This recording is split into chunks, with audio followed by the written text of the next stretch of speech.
வணக்கம் நண்பர்களே. தமிழக அரசியலில் ஒரு புதிய கட்சி உருவாகி இருக்கிறது.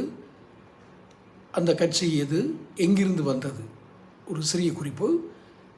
சேனல் சப்ஸ்கிரைப் பண்ணாதவங்க சப்ஸ்கிரைப் பண்ணிக்கோங்க. நோட்டிஃபிகேஷன் பில் பதிவு பண்ணுங்கள். அப்போ தான் என் பதிவுகள் வந்து சேரும்.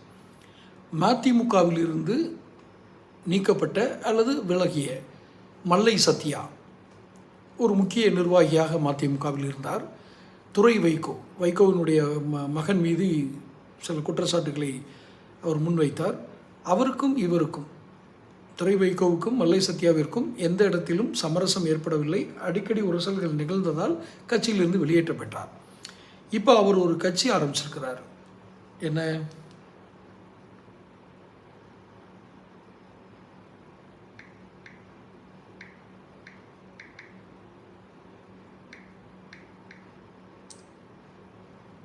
திராவிட வெற்றி கழகம். ஏன்னா பேரை சரியாக படிக்கணும் இல்லையா, தப்பாக பேரக்கூடாது. இங்கே வந்து இந்த திராவிடம், முன்னேற்றம், கழகம் என்றெல்லாம் நிறைய பேர்களில் கட்சி இருக்கனால திராவிட வெற்றி கழகம் கட்சி பேரை அனௌன்ஸ் பண்ணிட்டாரு. இனி இதற்கான கொள்கைகளை அனௌன்ஸ் பண்ணணும். இது யாருக்கு போட்டியாக தேர்தல் களத்தில் நிற்கும்னு தெரியாது. ஒருவேளை தனித்து போட்டியா, அல்லது அதிமுக கூட்டணி அல்லது திமுக கூட்டணி, பாரதிய ஜனதாவுடன் சேருமா அல்லது திமுகவுடன் சேருமா, என்ன வியூகங்கள் எடுத்திருக்கிறாங்க. இது மாதிரி விஷயங்கள்லாம் இனி தான் வெளிவரும். ஆனால் அரசியல் கணிப்பாளர்கள், இது ஏற்கனவே மல்லை சத்யா ஒரு 2 நாளைக்கு முன்னாடி சொல்லிட்டார், நாங்கள் புதிய கட்சி அனௌன்ஸ் பண்ணிடுவோம் அப்படின்னு.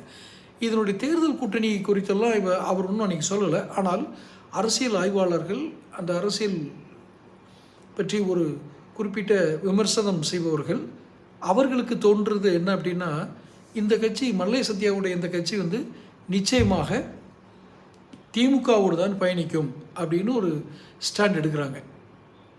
அப்படி எடுத்தால் தான் இவங்க மதிமுகவை உடைத்து, ஒருவேளை மதிமுக பிஜேபியோடு போயிடுச்சுன்னா அதை உடைச்சு ரெண்டாக்கணுன்றதுக்காக தான் இந்த மல்லை சத்யாவுடைய கட்சி, இப்போ பேர் சொன்னேன், அந்த கட்சி உருவாக்கப்பட்டது அப்படின்னு ஒரு அரசியல் வட்டாரத்தில் பேச்சு. இப்போ மல்லை சத்யாவினுடைய கட்சி எந்த கட்சியோட போகுங்கிறதுக்கு மேக்சிமம் தெரிஞ்சிச்சா? திமுக. ஒருவேளை அது, ஏன்னா அரசியலில் வந்து எப்போதுமே ஒரு நாளைக்கு ஒரு மாற்றங்கள் அப்படிங்கிறது நிச்சயமாக பல அதிசயங்கள் நடக்கும். அதுபடி பார்த்தா ஒரு வேளை பிஜேபி விலை கொடுத்து வாங்குது, இல்லை விலை கொடுத்து வாங்கினாங்க அப்படின்னா என்ன, நாங்கள் ஆதரவு கொடுக்குறோம், தேர்தல் செல்லாங்க பார்த்துக்கிறோன்னா மல்லை சத்யா வரப்போகிறாரு, அவ்வளோதானே. தொடர்ந்து பேசுவோம். சேனல் சப்ஸ்கிரைப் பண்ணிக்கோங்க. நோட்டிஃபிகேஷன் பெல் பதிவு பண்ணிக்கோங்க.